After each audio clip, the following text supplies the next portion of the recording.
Solid. You haven't heard this music. Yeah. Oh, yeah. Because welcome in, everybody. Yeah, because the first time we did this, dude, we were sitting on your freaking couch. Yeah, you were sitting on our couch. Welcome in. Welcome You guys in are to the legit, 23 dude. Moto podcast. We're not legit. We're not legit. Yeah, we're solid, dude. We're We're way more legit now than we used to be. I'm gonna get in. I have a kind of a thing on that one. We may be a little in trouble on the camera over there, though. My camera's crooked. Is it? Yeah. Does that look crooked? I don't know. Figure it out. I'll fix it. All right. I just thought you guys this is how you did it.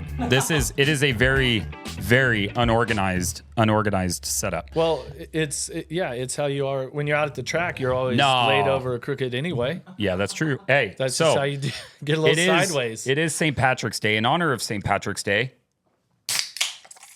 Are we gonna get a little sideways? I mean, I couldn't Guinness stout. not have a Guinness on St. Patrick's Day. So luckily, Jeff Rowe's gonna partake Why not? in a Guinness with me. That's for Prost. you. You're drinking water. You training? No, Yeah, I don't really drink. He is actually training. Cheers. Or I Prost. actually am training, though. I don't drink anymore either. Cheers. Schlop. Cheers to Schlop? water. Not since the last one. I can't remember what the cheers is in Ireland. I was just there. Couldn't tell you, dude. That's actually not bad. It's a nice way to celebrate this St. Patrick's Day. That's actually the first time I've drank on camera on the podcast. Is it? Yeah, remember when Kyle Yeah. was here? Oh, you know yeah. Kyle from ETS? Yeah. So I'm the bad influence then, is what you're. Yeah, For sure. I wouldn't have. You had two common denominators here. It's St. Patrick's Day. Yeah. And Jeff Emig is in studio. Yeah. Yeah. So, anyways, as you guys can see, guy needs no introduction. I'm talking about Robbie Corley. Hey, right here. This guy right here. Yeah, that guy right Two-time here. Supercross champion. No, yeah, right. Okay, I've never even been to Supercross. Well, I've Yeah. been there. I'm sorry, I've never raced Have you ever Supercross. ridden a Supercross track? I have. Okay. At Milestone, when they had the one over there that anybody could freaking go Oh, on. the amateur one. Yeah, it was an amateur. Do you remember that one? Yeah, they Remember the split Supercross it. truck they had there? Yeah, but it was fairly legit. Yeah, it was all right. It was legit. Yeah. I mean, tried to go through yeah. the whoops on that thing and did not go well at all. I feel like I was there. You might have been. Yeah. Yeah. Anyways, why didn't we have a GoPro on him that day? I know. I wish we did. Couldn't afford a But GoPro yes, then. we have Jeff Emig. Doesn't really need an introduction. No, not at in all. studio. Second time. You're the first two-time, right? No. We've never had two people. You I don't are think- the first Yeah. repeat guest. You are the first repeat guest. So what's that tell you? You're really cool. Either that I'm dumb enough to come back, or Yeah. nobody Correct. else wants to come back. Correct. Like, True. I'm not doing That's that true. shit anymore. I've actually, you know what's funny? I've actually never asked anybody else to come back. That was the worst hour I've spent in my life that I'll never get back with Robbie and Michael. We You talked also- about nuts. Oh, remember? We were supposed to kick him out of the show. It's supposed to be the Jeff and Robbie show. You could do That's it if you right. want. Go ahead. Well, by the end of this, it may be it might be the Mike and Jeff show. show. We're going to be on a totally different level. or Yeah. you two are going to be so sauced up, it's just going to be the Robbie show. That's true. I'm going to have to take over everything. So I do have a bone to pick with you. All right. no. Okay. So Oh, boy. obviously we're in a high-tech studio, probably the most high-tech studio you've ever It been is. in. Yeah. By far. I mean, I've never been in one quite like this. Correct. Except for when I was in your living room. Correct. All right. So you, that was good. this, dude. That all was of good. this, That was good. this is like $4,000 worth of equipment. Yeah. Literally bought the week after you came in. Yeah, we said Good. we're never doing that I again. said I am never, ever, ever going to record anything like that Yeah. with anybody, especially on the level that you're on. And I'm actually grateful for it because you pushed me into the direction of like, holy shit, like, all right, we can do something here, you know, like, and it could be pretty fun. Yeah. And so partially is a big blame on you, partially is a thank you. All right. Well, So you thank probably you. sold all that shit, all the gift bag I brought you guys to I did. help cover the cost of I did this. actually. You know, what's funny is I wear the crap out of that shirt. I was about to put on my Wee Big shirt, but we're wearing different things that we'll talk about in a future thing. But if you're Hey, seeing this stuff, we're trying to sell some merch these days. that's what we're talking Seriously. about. So, but I do have the Wee Big shirt. It's the Camel, the Supercross, all Wee Big stuff, right? Yeah, oh yeah. Yeah. We've got the new Formula One coming out. The Yes, I Marlboro. saw that. Yeah. Formula One, the two kits. I think they're smoking. It's Pun Who's that? intended. Oh, that's me. wow. Oh, dude. Well, I'll allow it. I'll allow it. It's my son. That's a Marine FaceTiming me. I will allow him doing that. All right, that's fair. Yeah. That's fair. But I'll have to call him back. I don't know why he's calling me. Anyways, not a race this weekend. No. So we don't really have, we had the MXGPs, respect, right? I don't know if did you see anything of that? Just a little bit on social media. I was Dude. off in the desert this weekend, but yeah, it looked like it was pretty muddy at first. And It looked like they were riding in somebody's farm, like in the middle of just nowhere. They have a all strategy. tendency. I mean, they Oh, yeah. they ride some of the most incredible tracks in the world, and then they ride some places where it's like, Correct. how did you end up here? Like the one of them they had in Thailand or something was like a dirt lot that they just built some jumps in, you know. Yep. And it looked like this weekend maybe was sort of a similar thing, but it, you know, as a racer, it's like it doesn't matter where it's at. You still have to line up and get to the checkered flag first, whatever the conditions are. Yep. So. We had Geyser, however you want to pronounce it, Geyser win the MXGP class, and then the MX1. God, I'm always getting them freaking confused. MXGP is a 450 class. Yeah, and then I think Everts MXGP and MX2. Yeah, I think Everts won. That's right. I did see that Liam won, which pretty cool. Which, I even commented on the post that is Papa sent out. Papa, yeah, it was. That's got to be pretty interesting.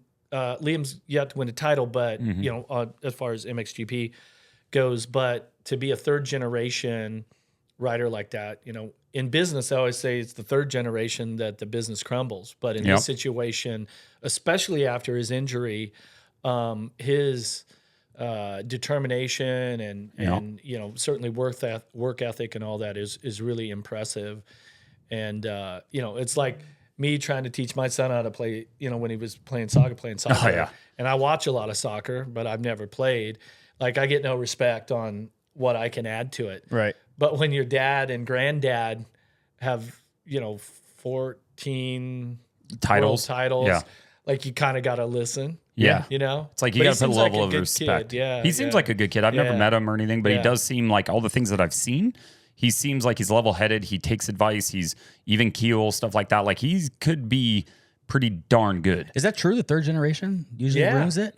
That's what the myth business, is. Yeah, because the first generation builds the business, the second generation makes it better, and then by the third generation, they've grown up with the silver spoon in their hand and they piss it all away. Yep. So you good? My headphones on backwards? Why are you guys' cords on the left side? I don't Mine's know. on the right. I don't think it matters.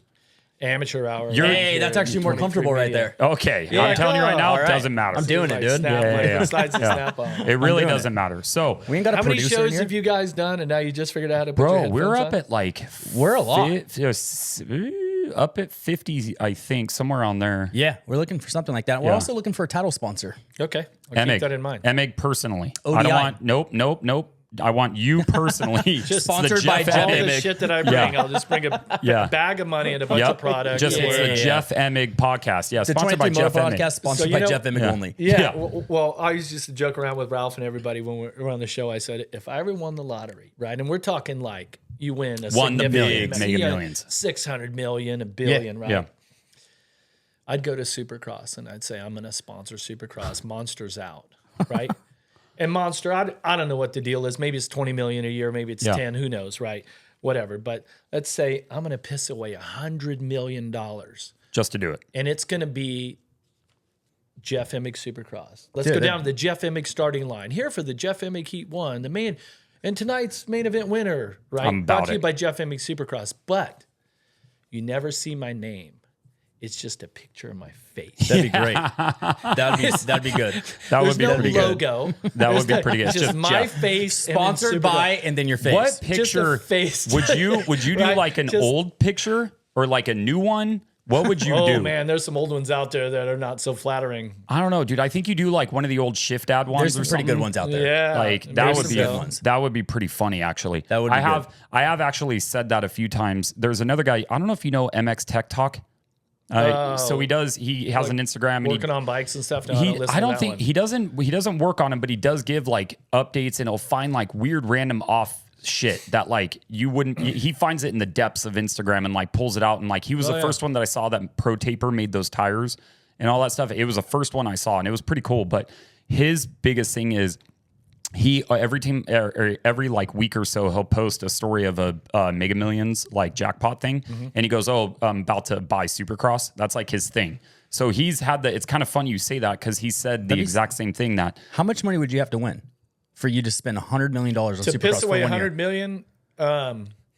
If you won the billion or more, but then you're taking 500-600 million home. You're taking I mean, 100's a 575. pretty It's a big lot, chunk. dude. I don't think it would take 100 to do it. No. Until you sit there and they go, okay, and then go, okay, but here's my idea. It's just my face. No. You might have to pay another $10 million for that. You might. I'll be honest, dude. Money talks. though. Hey, Money talks, just dude. all the merch at Supercross, just my face. Just be Emig. Yeah. No, not even my name, just face. No quotes on there, no words, nothing. Just a picture of your face on everything. You know, Dude, that would be pretty sick. Not gonna lie. I think when I came up with this do it. idea, I might have been drinking I was gonna Guinness. say, were you drinking some Guinness Yeah, when it's you did already that? it's already Yeah. kicking in. Who are we So- gonna call in the middle of this show to make that happen? I have a few people I can call, but we're not going to. We can get some investors on this. No, you don't need him if he wins the lotto. That's true. He's by Yeah, himself. I'm gonna All right, buy. that's fair, I'm that's gonna fair. buy this also. Yeah. So Okay, this our podcast. Yeah. yeah, All right, dude, solid. How $10. much did you buy it for though? $10 deal. No, Right. I mean it's probably where you guys at? $4 Probably grand. $1 million. You be cool with $1 million? You have dude. If $1 million somebody for gives me podcast? $1 million, I'm out. Like I'm like, Okay, you're out. I'm still in. yeah, though. yeah. You could, yeah, dude. I'll be on the beach somewhere. You're like, nah, dude, go for it. You could be podcasting all day long. I'll be cruising the beach, dude. Just podcasting in your garage. Yep. Yeah, dude. Go right, for it. that's I don't care. What do you if non-moto, what are you guys into as far as like podcasts and stuff? I mean, listen to Rogan. I do listen yeah. to Rogan. I listen Yeah. to a lot of Andy Frisella. I used to. He's gotten real like over the top, but He's getting pretty aggressive. yeah. So I do like Andy Frisella a lot. I like Cowboys too stuff, and the reason I'm back in on the Cowboys is because my son Charlie, shout out Charlie, is he's crazy into football and baseball and all that not kind of. real Cowboys, but No, Dallas Cowboys. No, he's back in to the Cowboys. former America's team. Correct. I Former. don't care. I would gladly be the former America's team. Gladly. Like I would rather Well, not so my have. fiance Jessica, she's from Texas. She's a Cowboys fan. And Oh, There you go, congratulations, dude. by the way. Yeah, thank on you. that. Yeah, congrats. But there you go. Smart girl. All right. So anyway, so I'll listen to a couple of those on those are kind of the ones I listen to. I listen to a lot of Gary Vee. So oh yeah, Gary Vee's great. yeah, so I've listened to a lot of Gary Vee. He's the reason that I've kind of taken this and ran with it and stuff like that. And so I'll do that. You listen to all sorts of different stuff. All kinds of different things. Yeah, I love Christian everything. stuff. I'll listen to Christian stuff. I'll Yeah. listen to Gary Vee. I'll listen to. I like to watch YouTube more than I like to listen. But I'll also put on Yeah, I mean, videos. you watch it. Yeah, it's like Yeah. a podcast used to be audio Only. right, Yeah. only. Yeah. And now it's like Yeah, but Joe Rogan's a good one to watch. yeah. The Joe Rogan Elon Musk one from a couple weeks ago. I didn't watch it yet. I haven't seen it. It's game changer. Is it? And yeah, I mean, because Elon is like, there's nobody on his level on the world, in the world. No. Yeah. And his insight with what they're doing, politically with Doge and all this government stuff. And then he's talking about rockets and he's talking about what's potential of, humanity and technology and AI. And it's just like, dude, what am He's I smart. doing with my day? I know. I'm selling grips. Yeah, dude. I need know. to pick it The up. best grips in the motocross business, though. There you For go. sure. Yeah. I run You them. run 'em. I think run so. them. I think so. Ever since I've ran ODI and the MIG lock-on grips, I've never switched back. And he's never lost a race. Yeah, the Emig Pro got is seventh a the other game day. changer. Emig Pro V2 Those are lock-on, good. Those are really Dude, good it's grips. guaranteed 3 seconds a lap advantage. Dude, I'll Just need the that. grips. Dude, you I'll mix need that. that. You mix that with ETS racing fuel. Yeah. Done, Solid, dude. dude. Done. Well, with the ETS in there, you need good grips to be able to hold Horse on. and a half, son. You know what I mean? That's true. That's good. I like it. Yeah. So I love those grips, though. I'm all Tucker, by the way. Why? Tucker's my guy, Tucker Carlson. oh, really? Tucker's great. You watch all his new stuff then that he's done on his own. Does he? I watch all of Does he only do it on X, or is he? No, so I have an account and everything. Oh, okay. So yeah, so there's a website app. Yeah, okay. A TV app, and Yeah. I think some of the stuff's available on probably YouTube. Or Yeah, I don't Yeah, know you if he can puts a lot of stuff on there though. If I remember right, he does kind of his own thing. There's stuff on YouTube, but there is his own thing. But you Yeah. can still watch a lot of it. He's really grounded in his Christian values. Yep. But he questions a lot of things, Yeah. right? And he's like, be the first to admit, man, I totally missed that. I was wrong. This, that, and especially in the news business where he came from, Mm-hmm. which is is good. what he does. Nobody ever admits when No. they're wrong. No, You know- he's super honest, super humble, and he'll say it how it is. Yeah. You know who Very is? thought provoking. You know who's really good in that space is Charlie Kirk. Yeah. I like Charlie Kirk a lot, and I despise Gavin Newsom, and he went on that podcast yeah. with him, and I was like, well, dude, good on him, like for going there and having the open mind of That's where where the conservative sort of mindset is, like free speech. Yeah. And let's have a conversation about it where, for the last 4, 6, 8 years, the conversation was being cut off. And Yeah. I think that's where, Charlie, when he goes to the universities and out there Yeah, in front talks. of him. He's got you know hundreds of people right there face to face, and it's a lot different to debate your point face to face than it is. Correct. You know, I mean, Through keyboard text. warrior. Yeah. You could right, Google. 100%. You could Google everything. It's all that stuff. appreciated, and Yeah. that you know, yeah, that was it was an interesting pick, and there's certainly an agenda for our governor to try to talk to some conservative voices that way. And Oh, 100% it was. I think the guy's fake as shit. I do too. I'm not. He's. Yeah. I think all politicians suck. Like there's a lot of them are terrible. So we don't have to get too far into it. But that guy is a snake. Absolute Gavin snake. Newsom? Yeah, dude's terrible. It's terrible. Freaking Bianco's running. Yeah. Sheriff Bianco's running. That was pretty cool. You like Chad? You ever met Chad? No, I've never met him, but he seemed like a solid dude. I know some people that know him really, really well. And Yeah. he says he's a super All solid right. guy. Enough political talk. We'll get back to the moto Welcome stuff. back to Jeff Emig's Well, I know political everybody podcast. tuned into this podcast I know, to tonight listen. to Yeah. listen to some political. But talk. I will say though, is like that is what I do like is I don't. It doesn't need to be specifically moto stuff. I just want to make sure that because I have a few things that I want to cover because like I told you before, we could end up sitting here for 4 hours. Oh, yeah. You know, and so if we get derailed too much, Mr. Squirrel, you both have ADHD, don't you? Yeah. Yeah. No. Yeah. Me? I think. No, I'm OCD, but I thought you had ADHD. No. Oh, okay. So he does. Yeah, Yeah, this he guy does. for sure. So we'll be all over the place. What I do we have talk to- about next? Nothing. See? No. So, couple things I wanted to kind of go over. We've had a pretty damn good Supercross season so far. It sucks. A lot of the title guys are out, right? It does. I'd much rather have Jet there, Eli there, Hunter there. Who else are we missing? Those are the three, right? Yeah. I don't know if you can I say mean, Hunter. Joey's Prado. out. It's Oh, like, Prado. You know, Yeah. it's unfortunate that the sport is in such a place with, and I personally, I think it's the machine. I think literally was on a chat with Pete Fox the other day, and we were chatting about like, you know, man, like these bikes are so incredible what they can do. Even your bike that's here, it's I know, I it can do surprised more you than with what that. you Oh, dude, that you could think you do can. that could do way more. Yeah. But you know, unfortunately, that's part of the risk of it, and it's my right. So I'm 54. I've been in power sports now for 50 years, and I grew up in the time period where, you know, as far as the motocross bikes, we had 125, 250, 500. Get into the 80s, Honda and the other brands come out with three-wheelers. Yeah. And starts off with a little bubble tired, you know, 185. I remember then those. 200, Yeah. you know, this and that. And then you got Quadzilla out, you know, but then they started hurting each other. You know, people started getting injured on them. The government stepped in on that one big time. I'm not sure if you guys have ever learned how Yeah. that, but Yeah, they shut it down. Honda Yeah. had like warehouses full of three-wheelers, Mm-hmm. and they said, you're not going to sell them. And so that's what came out of that was the Honda Rider Training Center. That was the deal with the government, was to create some training centers so somebody bought these three-wheelers, you can come learn how to ride it safely. Oh, sick. So, but then you go from, you know, you've got a 185 and with no suspension, and now you've got, you know, 500cc Suzuki engine in these things. And power sports, they take whatever it is, we just keep blowing it up. So in the 80s, it was that. In the 90s was personal watercraft, right? Yep. We had a 330, 440, 550 jet ski, right? By the end of the 90s, you know, Kawasaki and all the other brands have got three-seater sit-downs that 85 mile an hour, no brakes, of course, that you could just be out at the lake, jump on, get drunk, go hammer this thing 85 miles an hour, Yeah. right? 1200cc Ninja engine in it or whatever, right? And they all do the same thing.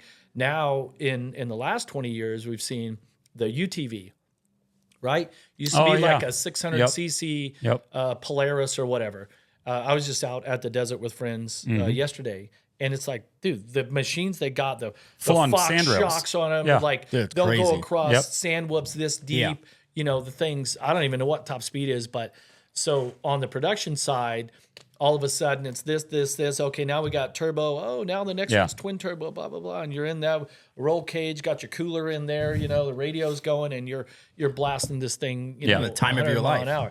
And so, and what happened specifically with us in off-road is that essentially the goal was Yamaha wants to come out with a four-stroke motocross bike for the 250cc division. And 400 was kind of not enough to be better, and the development wasn't great on it, right? Doug Henry was riding it. It was okay. It did some things good. Some things weren't so good. 426, 450. At the time, the rule was 550. Yeah. Okay. Yeah. Because they said, oh, the engine's heavier and it's 4-stroke and all this stuff, and the power to weight ratio and all this. Well, they totally fucked that up. Can I say that? Yeah, you could say whatever you want. Yeah. Like they completely missed the mark. Okay. The 4-stroke, the 450 is a 252 stroke is just not, it's cutting it. There's no replacement for displacement. The second mistake was allowing the 125 class to have a 250. Yeah. Okay. So I did a bike test on Villapoto's PC bike in 2007. The 252 stroke really reached its peak around 2005. Stewart was riding one. Carmichael rode Supercross on one. I heard from Mitch that the peak horsepower on the 07 254 stroke was the same as a 252 stroke. So instead of these 2-stroke, 4-stroke lining up in power, well, the 450 was clearly here. So you got 125 and 250, and the 250 and 450, what they are now, were supposed to line up to where they're even. Well, a 250 4-stroke is a better power plant than what a 252 stroke is. Yeah. Yep. So our 125 class disappeared, except for the youth riders now. You know, so if you're on a kid that doesn't ride for Yamaha or any of the KTM group, 125 is not an option. Yeah. So you got a kid going from super mini, 85 super mini. so 2-stroke mini bike. You know, even if it's a super mini, you're now making the jump to a 254 stroke. Which in my day it would have been going from my super mini to a 250. Yeah. You wouldn't have done that. Way I mean, too I big. rode a 125 only for 4 years. Yeah. Right. So there's that sort of gap. And you know, I guess it just is what it is. But you know, they really needed the 4-stroke to be, maybe a 175, maybe 200 or something like that. They it might screwed have it up. kept it fully competitive. Right? They screwed it up. I don't know if they I don't think that will ever change until electric stuff starts happening. Yeah. Well, and then nowadays there's, in my day, big kids stayed on 85s. Well, they were 80s in my day. Yeah. Right. 80s. And then your 105. You would ride the 80 as long as you could. Now there's a whole change in it where kids 12, 13, if they're a little bit bigger, they just go ahead and push them onto a 250F. Yeah. And they just say, hey, good luck. You know who was kind of a victim of that is this kid, Holland Russell. I don't know if you've ever seen him ride. If you've been at Paula or Fox Raceway, if you've been there on Kauai too, he's been there. He looks like he's 6'7", and he rides a 250F, but he's 14. Yeah. Well, height has a lot to do with it, right? But it helps. Yeah. And so like that helps him like, okay, yeah, but he's not a big dude. I mean, he's tall. He's probably like 6'3", 6'4". He's not really 6'7", but he's tall, right? But he's 14. So the maturity, and I'm not saying he's an immature kid, but like the maturity and the skill level and all that stuff. He's one of the fastest riders I've ever seen ride a 250F. He's super fast.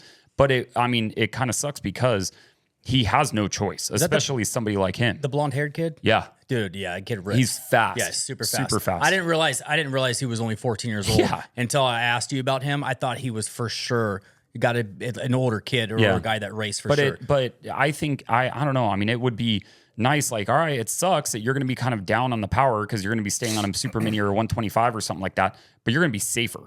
You know what I mean? Like, I think. Well, it's just part of the development process. And I really like it when I see these families with the kids and some don't have the option because they're riding the other brands that don't make 125, but give them 6 months, give them a year to ride the 125 and let them sort of get on the bigger tires, the bigger engine, and then take the jump. The Reeds, they jumped over to Yamaha. Is he on a 250? I just watched a video of him practicing, Tate Reed, that is, practicing starts, and it was on. Oh shit! Was it a 250? No, maybe it was 125. I can't remember. It was. And he was 125 or blowing the 250. starts, and Dad was not kind of. I don't watch the YouTube show regularly. I see the Instagram. You just every clips once in a and while, it's like, you'll see once stuff. again, it's like, your kids are still fairly young. You got kids? Yep. They got twin Well, you got an girls, older dude. one, Yeah. right? So, but you know that parent-child coaching chemistry isn't isn't the best, easiest, seamless. I literally just Moto left dad coaching right baseball. Well, but I just left baseball practice. Yeah, they're like, it could be you, and they're just like, I don't want to hear from you. I'll hear from the coach. Every other kid will listen to me anything I say. Charlie, it's not their dad. Charlie, their dad. no, thank you. Yeah, you're right. That's like my stepson, because his stepson plays flag football and his dad's the coach. And anytime he's trying to be coach to his son, you can tell it's not there. You know what I mean? He has no respect for him. Bro, Tate, he's out there. I know. And Dad's on video, every one of his mistakes. Oh yeah. And his successes, but every mistake is like, oh, this is going to be a good grab on Instagram. It's like, damn it, Dad. Do you think Chad could have came back and got the Honda ride and actually not been competitive, but do you think he could have done now? Because people were saying that he could have gotten that ride. And even Ellie, I think, or what's his wife's name? Ellie. Even she was saying like, oh, I know somebody, and stuff like that. And I'm like, dude, I don't know if Chad. 40. Yeah, I'm like, I don't know if Chad. He was old when he retired. Old for the sport. Yeah. Yeah. Can you still ride? Yes. Oh yeah. Can you yeah. And he's one of those guys that could go ride Supercross. Like you it even came see to it him. McGrath. I mean, McGrath is 53. Yeah. And a year or two ago, he's out at Supercross track, riding Supercross. He's just so naturally gifted. And both those guys to me are almost, they have very similar personalities and riding style and technique. And you don't lose that. But if you take time off, it's definitely definitely hurts you. But that's a big difference of going out. Yeah. Jumping into a factory ride. We asked Anthony Armsby this from Fly Racing. Honda fill-in rider, Dean Wilson, Trey Kernard, Justin Brayton. No, Justin Brayton. I'm still on that. I think it'd be sick to see Justin Brayton back out there. I have no desire to see him. But who would you want to see as a fill-in guy out of those three? I know who it is. Because they're all three Honda guys. Yeah, I mean, Wilson is the obvious choice. Yeah. Like Trey has been retired. He's off doing other things. He is fast, though. Yes, he tests and all that sort of stuff. But testing or riding or going out and doing a photo shoot is not like lining up. Do you think Brayton could jump back on the bike and be competitive? I don't. I'll answer. He looked pretty good in that when he rode the other day. Right? Yeah, I don't know. I have zero desire. The big difference once you've checked out and you've sort of said, I'm done with that, and to like fire all that back up again, I don't think that makes sense. So I know when the rider's starting on the Honda, Philly. He'll be at Philly. I know who That's he all is. I can tell and you. you're not going to tell us who it is. I'll tell you, Dean Wilson. Camera. It is Dean. Well, that's a good choice. Yeah. But wait, hold on. Has that been announced yet? Nope. We can't say that. I might just bleep that part and make sure everybody you bleep it out. Yeah, but because that was good. That was good inside information that was received. Oh, I wasn't told. You don't want to blow that out. But the problem is I wasn't told in confidence. But the source that I got it from, they would get found out very quickly. We're bleeping it, dude. We even got sound effects now. Look at that. Yeah. But that's who it is. So, but they're not racing until Philly, and so you know what he sent me. Whenever that is, I don't even know. I think it's in like 3 weeks or something like that. Somewhere around there. It's a few weeks from now. You're 100% sure? I'm pretty damn sure. Because this is what Dean texted me. Yeah, of course. Well, dude, okay, you now guys you're saying it literally again. got straight from the horse's mouth. No, mine was not. Mine was not straight from. That's Dean. what he said at the bottom. Like I can read that. Yeah, dude, I'm 54. I can't. You still ride dirt bikes, bro. No, dude, I can't see. That's why I ride as slow as I do. He says, "Haha, fuck! I wish it was happening, but sounds like they're not filling it." That's what Dean said. I mean, maybe. When did you get that? That sounds like something he would text. Yeah, when we had Anthony on. Mine I found out after. Okay, maybe something happened then. Maybe I don't know. I could be wrong, but that's what I was told. That'd be cool to have. I'm not an insider. But he's journalist. Yeah. I mean, but Dean is such a fan favorite too. Like, he's got a really endearing quality about him and personality and all that. And I would really love popular for them. Love for him to do it. Like I still don't even think he really got a good send off in Supercross. I think he should have been a little bit, I don't know, honored maybe. I mean, the only thing is like you're talking about Trey that's been retired for a while. Brayton's doing television and Race Day Live and everything. Dean's been racing. He's been active, right? The shoulder's better. He won the championship over in UK and all that sort of stuff, right? Or he probably was in a bunch of different places. Yeah, I loved it. It was like a world tour was so for much that dude. Fun. Yeah. Oh, it was awesome. I loved watching every piece of that. And I think he wasn't feeling the pressure either. He was just out there just having fun. Yeah, which is great, especially at this point of his career. Yeah. Right? His old age that he's in. So I went through this last time because I'd explained is that's actually my like shooting, filming camera. Like Why that's didn't I like just my bring really over good mine one. then? And we could have, I guess. So that's like my really good, expensive one that I use for photography, videography at races and all that stuff. Yeah. I want 2 cameras for this, and I'm not going to go out and buy another camera, even though I really should. But so that's my podcast camera. And so that one, it has no time limit. This one, it stops at 30 minutes. Now we're really getting off topic, but I'll be quick. So I can't remember what year it was, but a little while ago in Europe, there was a tax that came into effect for video cameras. And so a video camera was classified as a camera that recorded longer than 30 minutes. So Canon and Sony and all these people came out with cameras that limited it 29 minutes, 59 seconds. Yeah. So they avoided Skirted that tax. the Trump tariff. Yeah. Yes, yeah. Dude, that tariff's killing me in my regular job right now, dude. Hey, Robbie, you notice how the expensive camera he's got facing It's pointed on him, dude. Yeah, every time. And I'm supposed to be the guest Every here, time. and I'm getting like So, shit. I'll switch them right now. So I'll tell you. So Man. here's the good thing is you guys are not blocked at all by any movements or anything that's going on. You don't have to reset that, all that stuff. Your camera's going on you guys the whole time. Yeah, whatever, So dude. you can shut it. Hey, All right. from where we started with you, and then the day that we ran into you at press day at Supercross, and you saw us with Oh, credentials. that was funny, dude. You saw us with credentials, and I funny. tried to get in the elevator with you to go downstairs when I was meant to be going up. Yeah. But were you surprised to see us? I thought you guys faked your credentials. Really? When I first saw you. I said, No "There's- way, dude. There's no way these guys Yeah. got it. And then I seen, Shout out Sean Brennan. Yeah. Shout out to Sean. Sean's a good dude. It was and dude, I've had a lot of messages. And so next time when we don't have a guest, I am going to do a deep dive on how it all started.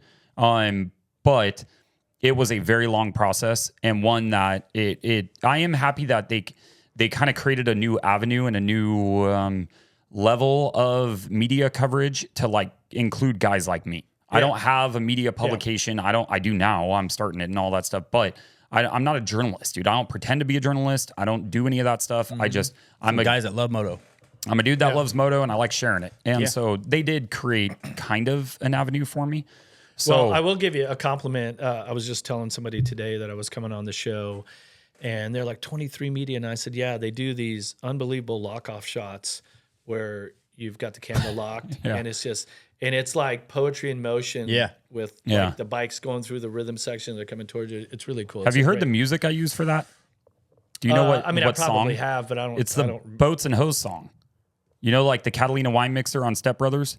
I don't remember. Okay, so it's that song, and it basically I did it as a joke at Fox Raceway National last year, the year before, and because I got a shot of them coming over the damn, I'm gonna get clipped saying that. Yep. But they were coming over the crest of the jump, and I was like, damn, dude, that actually looks really cool. At the beginning of the moto, it just you would see all these different people in all these different areas, and so I was like, you know what? I'm just going to get it. And I stood right there and I'm like, oh, that was pretty cool. And I'm like, you know what would be kind of funny? Put some weird classical music to it because it's a symphony, right? It worked. I type in symphony music or classical music, and that was one of the first songs that came up was that song from Step Brothers. I was like, haha, that's funny. And it blew up. And then, so I didn't do it. I didn't do it for like a year. And then I did it again at Fox Raceway last year. And I'm like, you know what? I'm just going to make it a thing. So every race that I cover, I try to get that one shot. That's like that. And we got to get it sponsored now, that shot. I'll get it sponsored by Seriously. Will Ferrell.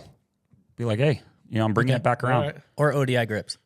Sure. Johnny. Just going to keep saying it Johnny, dude. until it happens. Johnny D. Good luck trying to get budget out of Johnny. That's Dude, I've tried, and he shot me gonna down. happen. Yeah. But I mean, We're working on something. I'm working on something. dude, Trying to it's get hard, something. dude. Working in this industry, and you know that. I mean, you have deals, and I'm going to work in this question. There is a question that was later, but you have deals with We Big, you have deals with ODI, Moto. We Big Moto, ODI grips, ASV, and which is the new project. Yeah. ASV So inches, ASV. ASV levers. Yeah. No, hold on, Rhino Power. Yep. Hold on, dude. I know I'm missing some. MX Locker. MX Locker. Yep. Duh. I knew that. Yeah. Is that most Mun of Racing, them? Mun Racing. Yes. Okay. And Viral. And Viral Optics. He's a viral guy. I am sponsored for 2025 through Viral. Yeah. All He's right. look at you viral guys over here. See, I got you. I thought he was gonna leave you hanging. I was really hoping he was gonna leave you hanging on that one. Oh damn, dude, fucking Guinness, dude. Is that all of them? I'm gonna make sure. No, I think so it's like 7. you. It's okay. Trust me, I forget mine all the time. And speaking of Factory Effects, what's up? Best graphics in the business. Yeah. Do you have a graphic deal? I have been with what was formerly InStyle. Yeah. Dude, they have the best graphics. And now Throttle Syndicate. Ryan Persley he bought the InStyle brand. Oh, cool. So he was the number 2 there for a long time, left, and then came back and took over Throttle Syndicate. Right. And so, I mean, Ryan's great. I'm actually working on a new kit right now that's gonna be special for the new Formula One stuff. So that's gonna be cool. So you have your basically additions for ODIs, Wee Big, Moto, Viral. Do you have a goggle with Viral? Yep. Viral is goggles. Yeah. No. But he's do you got have his own goggle. Yeah, you have your own goggle signature. Well, it's part of what is the signature series. Oh, okay. Which is the line. Yeah. But then I do a collab, an Emig Viral collab. Okay. So, but dude, that's got to be.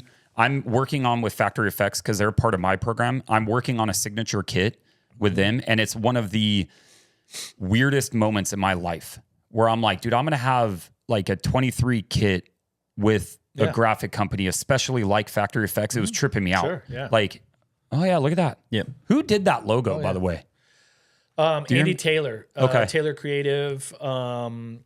Andy, he was with Fox years ago, and his main client for the past 20 years is going to be Donnie Imler and the FMF brand. Oh, okay. So all of their creative that comes out, like whether it's video or the still shots and marketing, and when it's like Valentine's Day and you've got the 2-stroke pipes making a heart. You see the one they did today? Yeah, Andy was a partner with me in the early days when we first did the JE icon and the lockup for the grip. And then we started doing some merch and things like that too. Tried to get that off the ground and realized we all have a ton of different things going on. But Andy is literally one of the most creative guys. Yeah. I mean, the work that he does with products specifically, he's just like the best in the business. Yeah. So the guy that asked this question asked to be anonymous. Okay.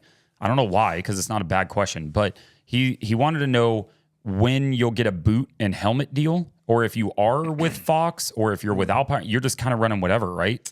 Yeah, no, I boot and helmet, I choose to wear Fox. Okay, all right. So that allows me, like, I did the boot test I remember. for MX Locker. I was literally about to say that. Yeah. Alpine Star, the Tech 10 versus the Fox sort of Instinct, the second generation Instinct, which I have right behind you. Yeah, I was pretty open with that about the fact that, I've been wearing the Instinct from when it began, and now we're going to wear the second generation.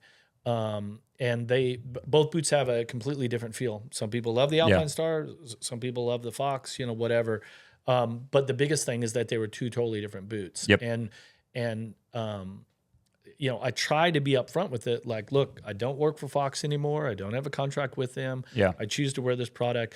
The Alpine Star was such a departure from the Instinct that, like I said in the video with MX Locker, you can watch it on YouTube. It's like, if you're going to go with either one, you've got to buy the product, be committed to that, because they're drastically different. Correct. You would totally have to get used to it. And the Alpine Star, some of the rigidity and the stiffness in it was opposite of what the Instinct was. So for me, like, I would have to change my setting on my rear brake and make sure I brake in the boot, things like that.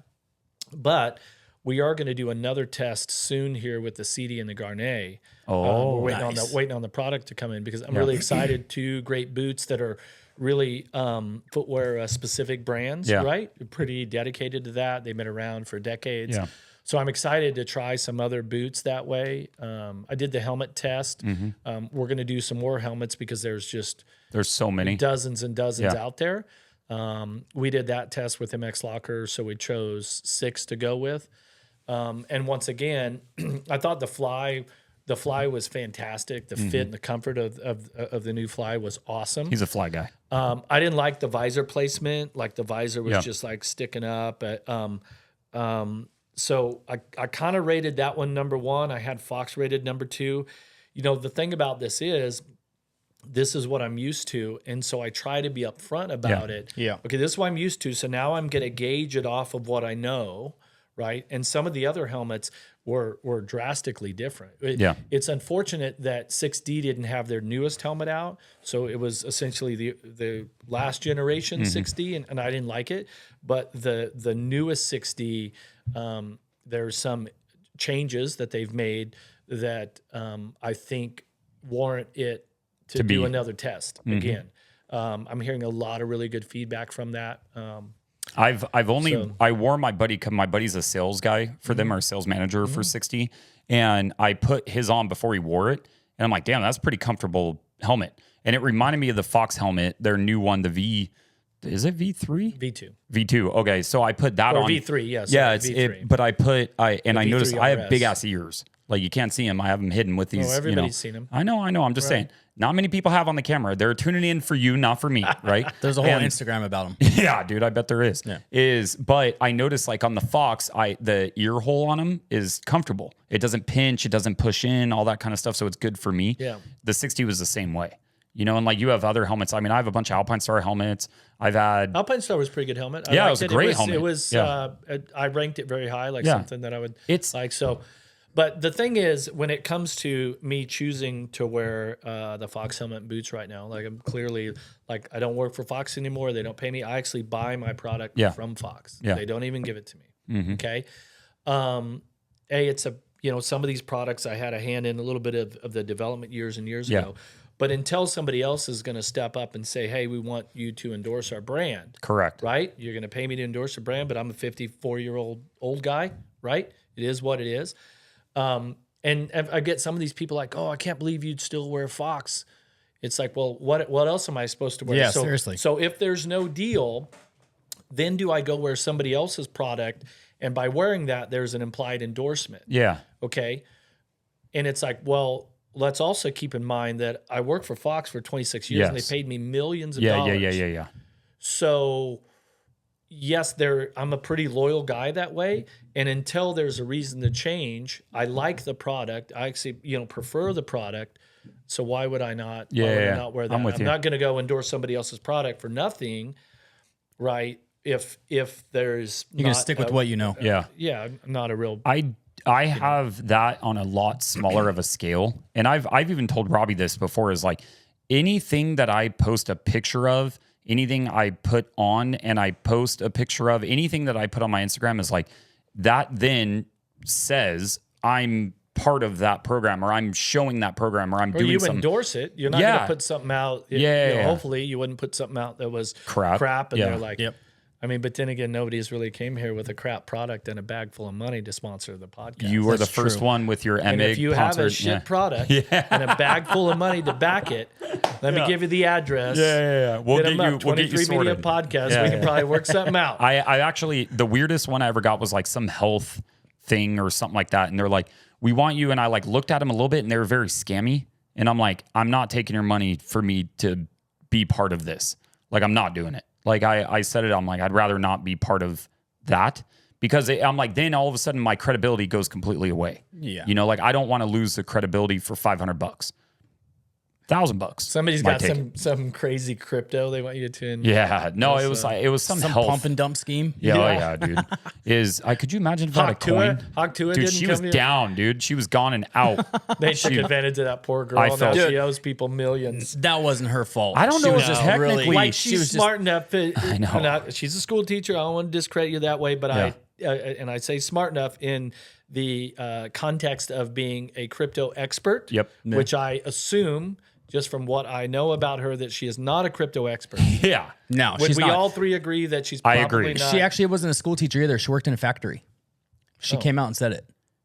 Where'd the school teacher thing come That's from? what everybody was saying. Welcome to the internet. So what I will say, Robbie saying. is in tune in that world, like the social media world. Like he's really good and so if I have a weird random off question, I could be like, wait, what is this? And he'd be like, oh, it's this. And I'm like, all right, cool. YouTube's my thing, dude. Yeah, he does YouTube like YouTube and social media. Yeah. He's really good. He is really good at it. Like, that is his, like, dude, even yesterday we were at Disneyland and him grabbing the camera, you could tell like he's good at that stuff. Like me, I'm just like I got a really cool post that I'm gonna do with my wee big gear that you gave me. Oh, good. So I'm just waiting for Ruth to do the back of it, so Well, I can make a video. he I screwed do up. got to give a shout out to Ruth for Yeah. sending out those Koozies. the thermal Yep. coffee mugs. I You're use the those things yeah. every now and then. You're in the privileged few that have those. We don't give them to everybody. No. All right. The all right, so back to racing because I actually do want your opinion because I got off subject or off track a little bit was with if you could give Sexton advice right now, dude. because I don't know what's going on with that dude, but he is by far the fastest, by far. He's faster, riding faster than anybody else. He's not as consistent. Cooper Webb's way more consistent, very fast. What would you be able to give Chase any advice, like as like somebody that was able? You slayed a dragon in McGrath.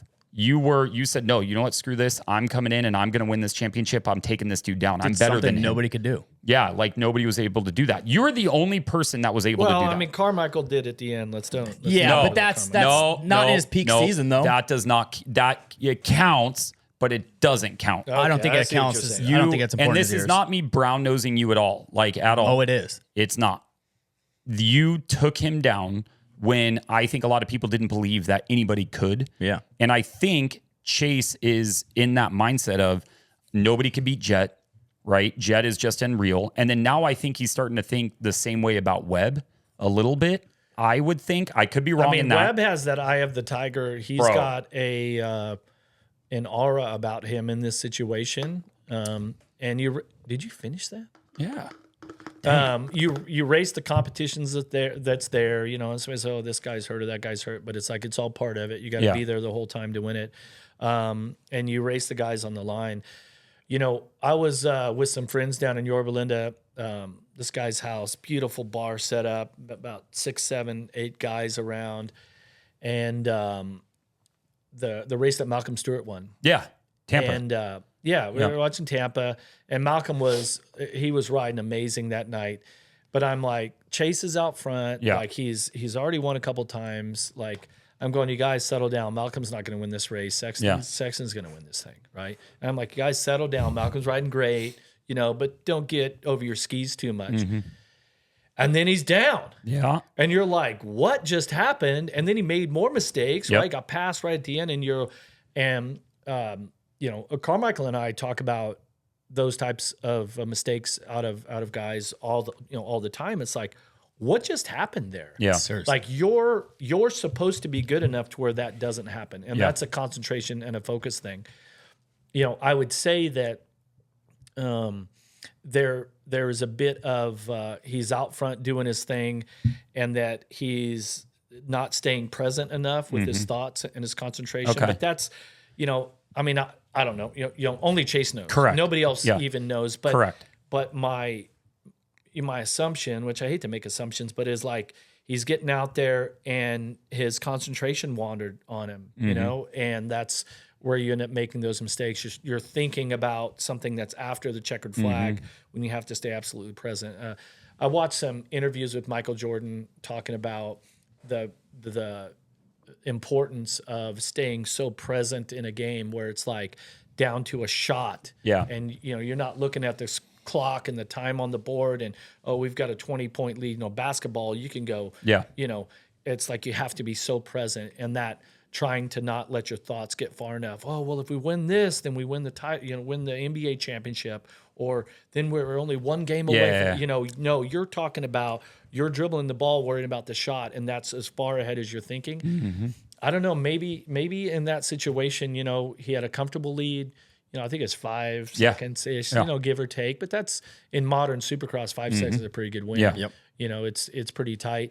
And maybe he's just, you know, his thoughts are wandering on him. Maybe. I mean, I don't know. It's hard to say because, you know, we're the only ones with our ass on the seat. Correct. And making those decisions. But yeah, I agree. He does all the work and he has all the skill and everything. But this is why winning the championship is the ultimate goal, and that's what everyone's trying to do. And we had a conversation. I was on Pulp last week, and and we got to talking about, James Stewart's amount of wins, or if Cooper Webb wins 3 titles. So that sort of debate, right? 50 wins is a lot of fucking wins. Yeah. I don't know if I can say that on here. Say whatever you want. But, dude, that's a lot of wins. Don't get me wrong. But the goal is to win the title, right? Mm-hmm. And so with 3 championships, you start to separate yourself from other absolutely legendary champions. And so, just getting back to Chase, it's like, how do you coach that, or how do you mentor that? Like the people around him, like, what do you do? He's got to figure it out on his own, and he's got to figure it out. What you just start to, as you're getting to this part of the championship, you just start to weed out the distractions, and things get more and more and more focused. And it's a lot of it is also self-talk, right? Like what, your thoughts essentially, but what are you, how are you talking to yourself? Yeah. Right. You wake up in the morning, look in the mirror, go, oh, you're the biggest piece of shit in the world. This is going to be a terrible day, blah, blah, blah. You wake up in the morning, splash them on your face. Okay, I got this. You got this. You can do this, whatever it is. You got this meeting or job interview or, something that you have to get done, some goal that you're trying to achieve. It's like if you tell yourself you can, you're right. If you tell yourself you can, you're also right. You're also right. Yeah. And so that self-talk is so important, but never more important than when you're on the track. And I can say, like, you're out there. I mean, I'm getting adrenaline. I got goosebumps thinking about, like, just the thought right then of thinking about being on a Supercross track and in that situation. Yeah. Everything's happening, and you're having thoughts. You're talking to yourself. You're reinforcing these positive affirmations. I mean, hell, when I raced Loretta's a couple years ago, the when you won the championship, the one where it rained, right. We do the first one, which was super wet. That was the one that Mike Brown's engine blew. I ended up winning. Okay, I'm on the line for the plus 50. Okay, so technically maybe the easier of the two, but Brown was out, so he wasn't racing. And I'm on the starting line. I had the far right gate because it was kind of dry, like kind of hard pack, and everybody else was mud. I'm literally having the same self-talk with myself to go ride this last mud race of the week to win this title that I would have had at Vegas in 97. Really? I literally was on the line like, okay, thinking to myself, you've done this a million times. You're one of the best starters in the business. Yeah. You can do this. And I'm racing, the plus 50 class. But it's what I needed to do to get myself in the right mindset to go win that race. And like, I've ridden mud a million times. I've won some of the most important mud races ever, right? Like championships, this, that, in the mud. And I'm on the line at the plus 50 class at Loretta's. I'm literally got the same self-talk going on. That's crazy. That I did. Yeah. Is that the same conversation you had with yourself before every race? No, unfortunately, it doesn't always go that way. That's fair. And since I've came back to ride Loretta's 3 out of these last 4 years, my starts have been absolutely horrible. Yeah. But on that day, it was like in the mud, my starting position. I got this, and it's almost like a safety thing now. And I've really been slacking. BJ, my mechanic, BJ Burns, is like, dude, I don't know what you've got going on in your head, but your starts suck. Yeah, figure it out. Get it figured out. Yeah. The 150 was a good crutch, and then I went to the 300, and it was a little better. Then I had a 350, which is pretty good. What are you riding now? I ride a 350 Husky. Yeah. But still, even this last year, my starts were just horrible. It's fear. It's fear that I just kind of want to get through. Yeah. And like, I don't want anybody touching. Once we get past the second turn, then everybody sorts out. Yeah. But I'm telling you, the 50 plus class at Loretta's, they bomb the start, dude. Those guys go hard all the way to the whoops or the 10 Commandments, whatever they call them. After that, most of them are done. Chill. But up to that point, they go for it. Yeah. That's one of the reasons why he will not race with me. I won't race. Is because it starts. I don't want to do anything with the starts. I said, just let him go. Nervous. Just let him go. I'm like, no, because I want to win. I don't want to be last. I want to be first. A couple of years ago, I started like 35th in one race, and BJ was like, dude, you might as well not even be in gear. Yeah, you might not be riding. Yeah. You could have got a better start if you had let everybody go and then just sorted out around whoever went down. That was pretty funny. That's Yeah. what he said. He goes, dude, just don't. We shared a reel on Instagram or something. It was like all these guys hitting the gate and going over the bars. Dude, or there's whatever. like 10 of them that hit the gate at the same time. And he goes, oh, you just got to wait till the gate drops, watch everybody go, and then go. I mean, I've coached some pro riders on their starts, and maybe there's 10 or 15% of sort of technique or this or that, holding on, clamping the bike a little tighter, things like that. But the other 85% was all mental. Yeah, Really? yeah. And most of the time it's fear. Yeah. Oh, yeah. That's what me, dude. I've been injured. I'm just afraid of getting hurt. I'm going to lose my ride or this or that, something of that. And I just kind of, I just want to get through. And it's like, which is understandable. When you get to that level, when we're talking about the absolute highest level of dirt bike racing, and, the safest place to be is to get the whole shot. Yeah. Yep. Right? Or in the very back. I don't know, dude. Unless you're Chase Sexton, you throw it away in the heat race Daytona with the lead. Jeez. Which that was Chase, another dude. thing right there. Like, Poor Chase. Like that's what Carmichael and I always talk about. If you're that guy, you're that good. Where do these laps in concentration come from? Yeah. And I think that it with each mistake like that, you're starting to see a pattern, and it's like he needs to get that figured out. Yeah. One of his excuses was his bars was loose in Detroit. I don't know if that was an think excuse. His bars were loose. Yeah. One of he said it in an interview. His bars when he crashed came loose. Yeah, but he even said after. After he crashed. Okay. Yeah. No, his mechanic already went through the bike. It was like when he came back, I think it was for the LCQ or the main event, his bars were loose, is what he said. Are you That was sure? one of his excuses, yes. Huh. I don't know. Yeah. Don't quote us on that. I'll go back and look. Yeah. But We're I stirring really, this shit up here. I know, I really dude. hate That's why I'm like, Day. wait Hey, a some- second, dude. I don't know because I could be wrong. No, I know what you're But I'm talking pretty sure about. it was after the fact. I don't think his bars came loose. From the crash? So it was either his bars, the way his these bars were factor loose, so he mechanics, the crashed. level that these guys work at. There's nobody on Lars's he's KTM. Well, it's now. Jade. It's Jade doing his wrenching. Yeah. You don't leave the bars loose, man. I think it happened when he crashed. And that's why he Or faded. he was saying that That's his why he bars were faded. loose is why he Dude, crashed. the bars, you shouldn't even crash and have them come loose. There's no reason the bars should ever be loose. So That's what I'm saying. I don't know. I don't know the truth. We've got a mystery that we need to get solved here on I don't 23 know. Media Podcast. I'm not find going out. to solve it. I'll tell you that right I'm now. gonna solve it. I I'll did find reach out. What kind of bummed me out because Jade is one of the coolest guys ever, and I just think maybe he was maybe it was the wrong time. But I reached out to him and I asked him, I'm like, hey, is there anything to the bike situation? Because I'm hearing rumors that the bars were loose, all that kind of stuff. Can you comment on anything? And he left me on red. And I'm like, damn it, dude. I'm like, all right. Like, He so red buttoned you? yeah. And I'm like, it's fine. Like, he doesn't have to comment on that stuff. And he's treated me super well. He's a great guy. I don't hold anything against him. These these tuners and the guys on the team, there's no stuff that goes unturned. That seems very unlikely. Robbie, we hit that one. That will be the last segment too. Oh yeah. Because we are getting down to where it was about to cut off, and I'd rather do it now than in the middle of a conversation. Okay, so do you think Webb's going to win this championship? Or do you think Kenny can come back and get it? I'd love to see Roxon. I think certainly Roxon being a veteran and all the adversity that he's faced in his career and all that. I think he's a very likable individual. Hell, he's American now. Yeah. Keep going. That's Keep going. good, right? That was actually That's, rad. I do want to talk about Yeah, that. so I think the fact that slayed that dragon that is his competitor there in Cooper Webb. I like Webb in this situation. I mean, I can't tell you how impressed I was when he how many years ago was it when he won his last Supercross title? There, the one had to go to Salt Lake. We was on Oh, KTM. 2021? Was it 20? No, What? no. That's That was 21? Tomac, right?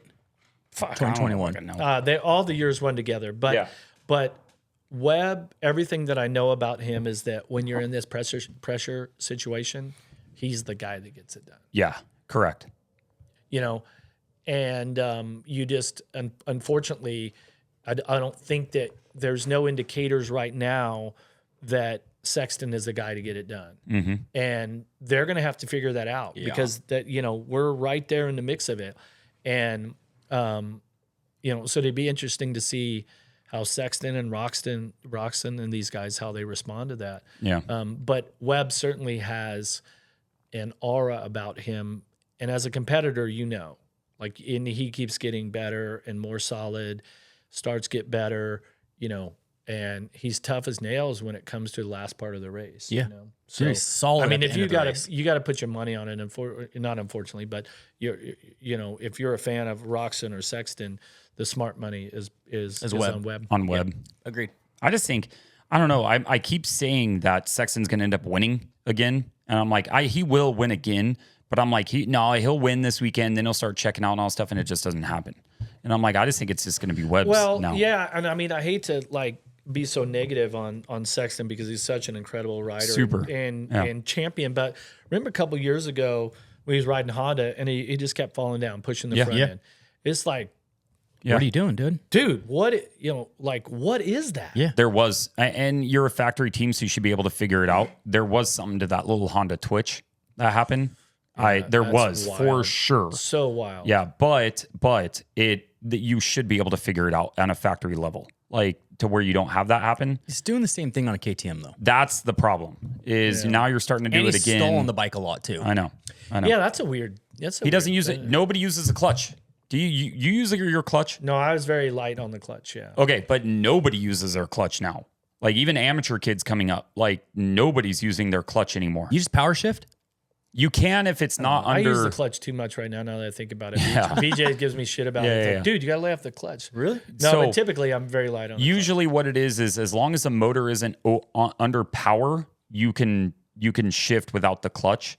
Like I usually downshift without a clutch coming into a corner. I don't pull on my clutch. I just shift down. Couldn't do it. Yeah. But where his problem was stalling the bike is he wasn't feathering the clutch going through a tight corner. Like especially like an inside rut, something like that. He would not pull in the clutch. I think I mean, you got to have it there a little bit, right?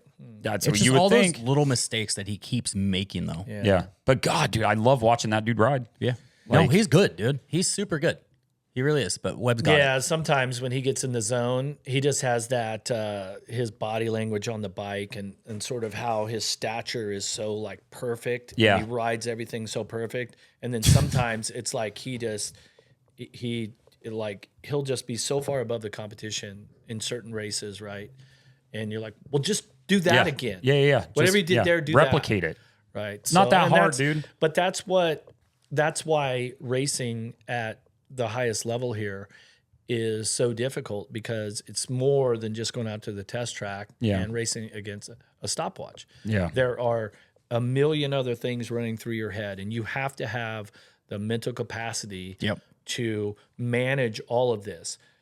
Friends, family, girlfriend, parents, team manager, you got this person, that person, you got fans. Like on Saturday, there's so much happening that you have to be able to cut out all of those, block it out. distractions. Yeah. Dude, one of my favorite photos of him ever is him. I can't remember what race it was at, but he was like meditating outside of his RV. And I'm like, dude, you knew people were going to get photos of that. Yeah, like, but do you know what he's listening to? Is he listening to some like shaman shit? Or I is don't he know, dude. He's listening like Osho, no Osho idea. on audiobook? I or have is he like zero clue. If you lifted him off, it's like hard rock, doggy like, style. Snoop Dogg going. Dude, that would be pretty funny. Gin He's and just juice there. is playing. Yeah, and he's just pretending to meditate. That would be pretty funny. I'll find that photo, dude. It was pretty funny. So just the year just before I retired, summer of '99, I started working with a sports psychologist out of Cal State Fullerton, Ken Revizza, R.I.P. Ken. He was a great guy. Kind of looked like Gallagher or like the guy that smashed watermelons. Somebody like that kind of or like Jim Croce, Jim Croce, he looked like. That's what he kind of looked like, and he kind of was like talks like this, man. He's kind of like an old hippie guy, and he was brilliant. He used to work with Mark McGuire and all the baseball players and everybody. So the last sort of 5 or 6 months that I raced as a professional, and I started my own race team. I get fired from Kawasaki for the weed and all that stuff. I was working with him during that whole time period. Yeah. And like having the race team and this and that, he's like, all right, well, right now it's Monday. You got the race team owner hat on, but when it comes time to ride, you got to put the rider hat on, right? Yeah. So, and then he started talking about this funnel, right? And the steps that you would take. And this is things that you do with the baseball players when they're going to the mound and they're starting the pitch and all this. And he talked about how having a routine, doing the same thing every time, it can be good as long as it doesn't get interrupted, because it gets interrupted and now you're off in left field, right? But so let's say that you're a factory racer. Okay, so you sign some autographs. Okay, everybody, Jeff's got to get ready for the race, right? So you go up into the rig, got all your stuff set up. I'm super OCD, so all my stuff is like set up. I put my gear on the same way. And he goes, well, do you know why you do everything the same way? You get into this routine because it's like your brain knows that if you put one sock on, second sock on, right knee brace on, left knee brace on, it sets markers. So there's a predictor that if you've done A, B, C, and D, there's a really good chance that E and F are next. So racers like to be in a routine, and we've all seen guys on the line, right? They do all their little quirky things that everybody does, Kyle Chisholm. Does he? Dude, he goes, he's like, takes his goggles and goes like this. Oh, he does like, some. Yeah. He's going like that. Yeah. So what that does, by doing all these things the same way, and I used to stretch my right leg when I was on the line, stretch my left leg, and I would do everything the same way. Well, your brain, now that you've gone through this process, it becomes a predictor to, essentially for us, is when the gate's going to drop. And so it starts to that makes sense. Funnel your concentration down to the drop of the gate. That your brain starts to cut out all of the distractions, or tries to, right, down to the drop of the gate. Interesting. Okay. That's good advice. I like that advice. Actually makes sense, though. I'm going to get to the questions that I got, because I got a couple pretty good ones that made me laugh. Who?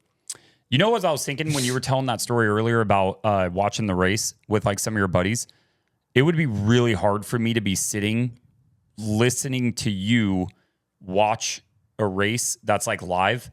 I have a feeling I would maybe turn down the volume slowly and like just start having you commentate the race. Do you watch the races or do you commentate? Yeah. You do both? It would be hard for me to like be sitting here and I'd be listening. It's getting a little bit easier. 2019 was a little bit rougher because I was like fresh out of the booth here. Oh yeah. But sometimes, certainly they're like, wow, that was a really good point. Like I wouldn't have thought of that. Or then there's other times it's like, I totally wouldn't have taken the conversation there, or they missed that or this, but I'm in a unique position where that, like as an analyst, that was my job and is my job with World Supercross now. Right. So yeah. When do you leave for World Supercross? We're going to start, nothing's been announced yet, but it'll be October-ish. Yeah. But they just announced South Africa. That was pretty cool. That is cool. Yeah, but they haven't announced the dates yet. It's still cool that they're going to go Trust there. me, you think you would know if I didn't know? I do know. I know I got the whole schedule. Okay, so speaking of commentating, and I just want to get your opinion. You did commentating for a very long time, and we absolutely loved having you in booth. What are your thoughts about everything that's going on with Ricky and DB? Well, and you can touch on it lightly, whatever. Yeah, I just want to get your thought because you have a really good perspective of it because you did it personally. Yeah, I mean, certainly listening to Daniel's show that he put out, I could relate to some of the things that he was talking about, like some of the detail things, and kind of reading between the lines, like, okay, kind of could see how this would happen, right? I work with Daniel. He's part of the board with USMCA. He's a close friend. You guys know Ricky and I are super tight. So it on the personal level, it sucks to know that two of your good friends there's some sort of beef, right? Not my position to judge any of that stuff because I clearly wasn't around for it, right? So that part's a little bit rough, and people have asked me and this and that. The one of the things was, the damn internet is so cruel. Oh yeah, and that's the world we live in. It doesn't matter whether it was for Ricky, for Daniel, Lee, everybody. I mean, everybody just jumps on, and I think Daniel did a really good job in the booth. And just from my perspective, it's like it's just not your time, and he felt that it was his time, and that he had done the work to deserve the full-time position, and the bosses at NBC thought differently. Yeah, so that's kind of where it's at. But but he did a kick-ass job, and it was really interesting hear him talk about his work ethic and his dedication to it. And I think there's no disputing how passionate he is about the sport, and how much he cares about as part of their family. That's what they do, son races and all these sort of things. So it just, there's it's hard. just some elements of it. That I hate it. I hate the whole situation. I hate that Ricky is being attacked because I've met Ricky personally once, and he was super nice to me. I've met Daniel once, super nice to me, and I think Ricky doesn't deserve all the hate. To have to shut off all his comments, you know what I mean, and do that because people are attacking him. No, but a lot of that is people just jumping on a bandwagon and just wanting to attack him for no reason. That's the part of society and social media now that I was, like I said last week on the other show, it's just so disappointing. Yeah. It's like, and being public figures, I guess in that way you're exposed to that. But that was just next level stuff. It was it's just that's a problem, and disrespectful. I've had it a little taste of it where if I post something that somebody doesn't like, I get like a dumb DM. But like those guys are getting like death threats and stuff like that. It's like, there were some harsh things on there. This is not that serious, dude. I'm sorry, but you're giving a death threat to a guy, defending a guy that if you lost your job would not pay your rent. Yeah. Like you know what I mean? Like chill out, pump the brakes a little bit. Yeah. And the fact that, they have the ability to criticize somebody for their job and what they do. And, that they could never do. And but it's like, we can go to your work and could you imagine look at all the ways you fuck up? Yeah. That's what sucks. Yeah. I wasn't. But it is, you're totally exposed. I mean, I've had, I've had a lot of fans compliment me on the job that I do on the broadcast. I've seen other stuff where it's like, I suck, Grant Langston's the best. We want Weege, we want Ralph, we want Lee, we want Todd. Nobody will be happy. That's gonna we be want whoever. Like, whoever's the best, this guy sucked, that guy, so it's all over the place, Nobody's going to be happy. And I think that, specifically when it comes to Ricky with how much they piled on, it was so uncalled for. It's like, man, this is one of the most decorated champions in the sport that keep in mind, he doesn't need to do this. He does this and dedicates his Saturdays to being on the broadcast to help bring the knowledge and experience that he has to the broadcast, to bring some insight and to make it entertaining. Right. Yep. And it's just way off. Way over the top. It's insane. It's two guys or three guys in this situation, that have a tiff in their business and things that they do, and Daniel decided to share that, and now everybody's jumped on. And then second thing is that when it comes to the bosses, the people that are pulling the strings, man, that's how it goes. Like, when I left Supercross, it's like, are you kidding me? So you're taking Ralph, but you're not taking me, So it's like, this is the choices that they made, and you're out and he's in, and that's the way it goes. Yeah, and there ain't nothing you can really do about it. And they always talk about that, like, hindsight's 2020. There's always a blessing in disguise type of thing, and sort of transitioning into leaving Supercross and pro motocross here. And now it made myself available for World Supercross. Yeah. And granted, we got off to a fairly rocky start the first couple years. You're developing a new program, new ownership, new leadership for what year? So for 24, and getting ready to announce new schedule and all that stuff for 25. And Ralph, Shaheen, Kristen Beat, and myself, we literally couldn't be happier about where we're at because, like, especially for me, like, I've done America. I've done all of that stuff. Love the championship, all that. Love pro motocross, all that. But now it's like the next chapter. I've turned the page. And now with the new leadership and ownership with World Supercross, now we have a chance to take Supercross into markets and places that have never seen Supercross at this level. They've never had Eli Tomac and Ken Roxon and these guys there, right? And also to travel the world in a way that I never did. I've been to Indy and Anaheim twice a year, and and you do, you're at all these places, which is great. But I did Supercross 12 years. Yep. So you went especially Toronto? Back then.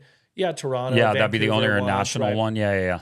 And now we have the opportunity to take Supercross to places that have never seen it, introduce Supercross to a whole new crowd of people. And it's my feeling that by doing this, let's say that you go to Cape Town, right? So you're somebody that lives in South Africa, and you're going to an event. You never seen Supercross. So it's those dirt bikes on TV, the jumps and crashes, all right. So you go there and you see Ken Roxon and Eli Tomac, But this is you just getting introduced to Supercross. And then you go, oh, well, what's that all about? And then you find Eli Tomac and his page. And all of a sudden you discover Monster Energy Supercross because World Supercross was in Cape Town. Correct. So it's my thought that it's going to raise the tide for everyone globally, where Supercross in America has been very much a national championship, right? This is a world championship. And so my analogy is, when David Beckham came to America to play soccer for LA Galaxy, which is my team, by the way, we're the reigning champions. We lost like every game in the new season, though. But doesn't matter. Champion. I watched this feature on Beckham, and I was like, wow, that guy, here he is, this global superstar, pop star wife. He loves kicking that ball around. He loves the team aspect of it. That one show that I watched, it was like KTLA or somebody, right? It made me give soccer, world football, give it a look. And then I started watching more of the Premier League and my buddy Jamie Dobbs in England. So so then it's like, well, what's the Premier League? And then what's this Champions League thing? What's the FA Cup? So now I'm all in. I'm with Liverpool. You're starting to get more. So because David Beckham came to LA, I started watching world football. And now Liverpool's my team. That sparked everything for you. That's what World Supercross is going to do for the entire industry. We're going to take Supercross and the motocross bike, and we're going to introduce it to people that have probably never seen it. Here in America, they got Monster Energy Supercross covered. Most people have seen it by this point, right? And so World Supercross is going to take it to whole new venues and countries that we've never been. And I think it's going to think it's going to have an effect on it worldwide. Absolutely. All right. So, because we're rounding down on time, most of the questions you've answered. Your batteries have already died. Bro, dude. It's what sort of fucking operation we run in here? The best part is I get way more listens than views on YouTube. So Ruth is going to be like, it's the kid's bedtime. She's going to pull the cord. Yeah, she probably will.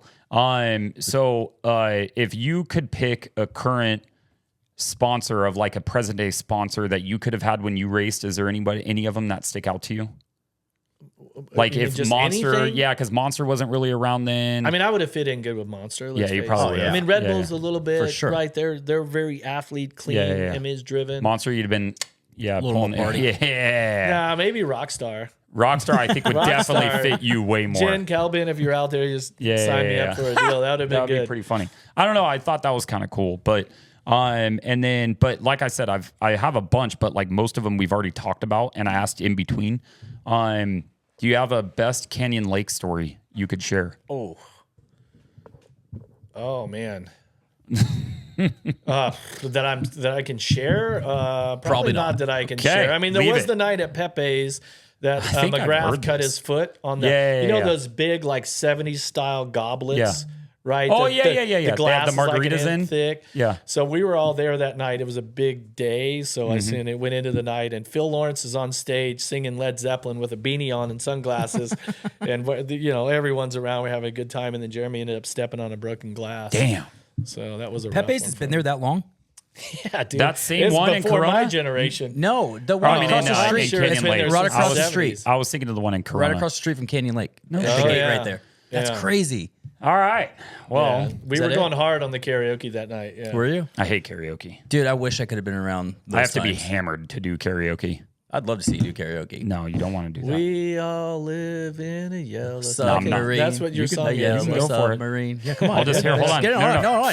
No, keep. On, dickhead. I was gonna say I could just cut it. Well, hold on. I'm not ready yet. Okay, you got more questions. We got to take care of the fans on this. No, dude. So we had like the gear question. We've had the broadcast question. We had the 90% of these questions were ask him about Carmichael and Diffie and all that. Like, I can only beat that horse so much. Yeah. Those are most of them. No, I thought the sponsor question one was pretty good. Yeah.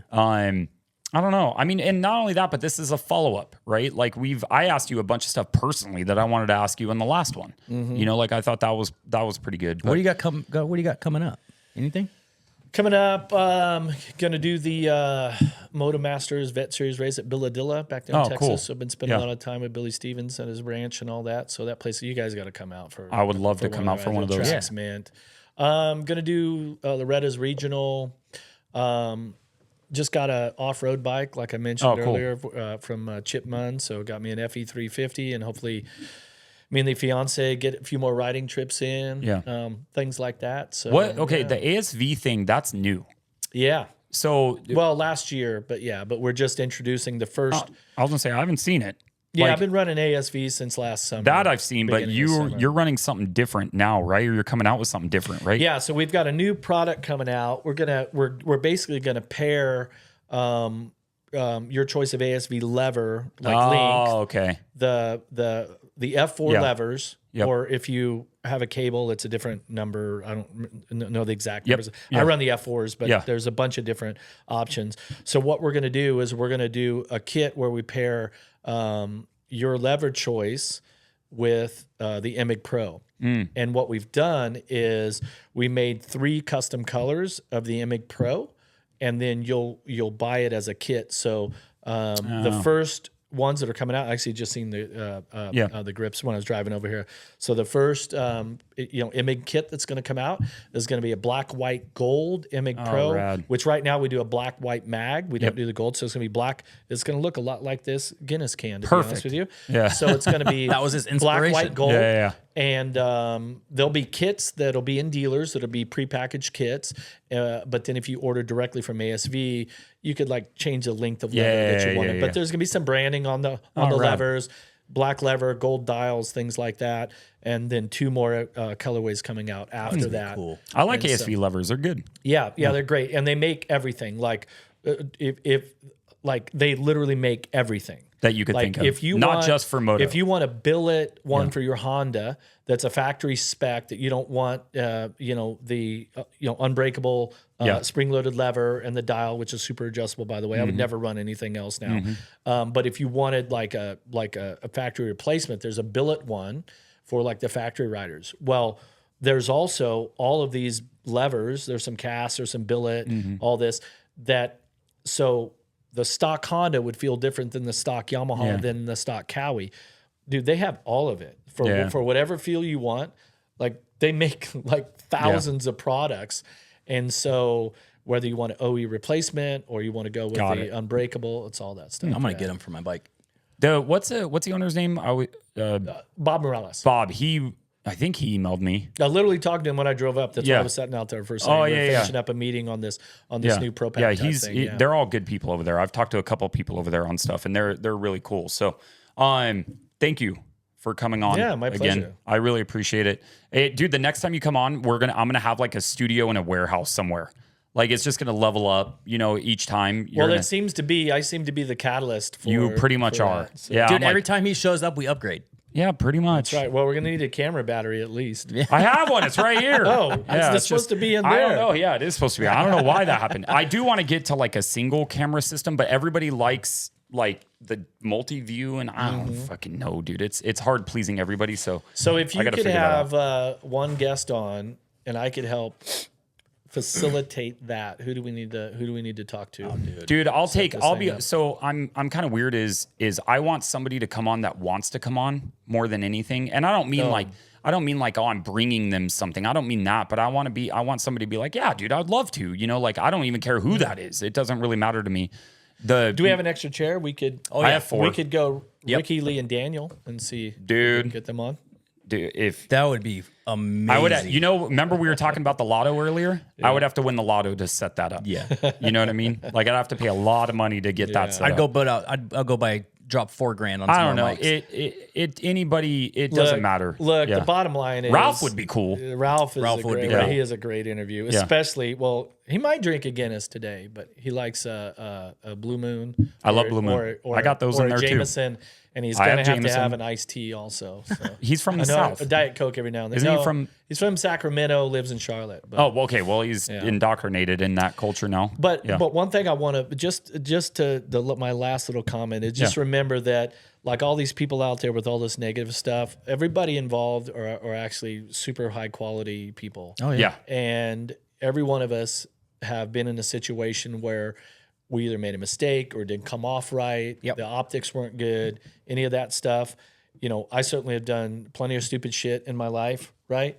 And is that the level of drama that happened after that, all that negative stuff we're talking about, was way, way out of line. And that, just remember we're all human and we all make mistakes and we all do things we shouldn't. But overall, all of the people that we talked about are like some of the most high quality individuals that I've ever met. So I'm proud to call all of them my friends, and I'm just really bummed that this situation is where it's at. Yeah.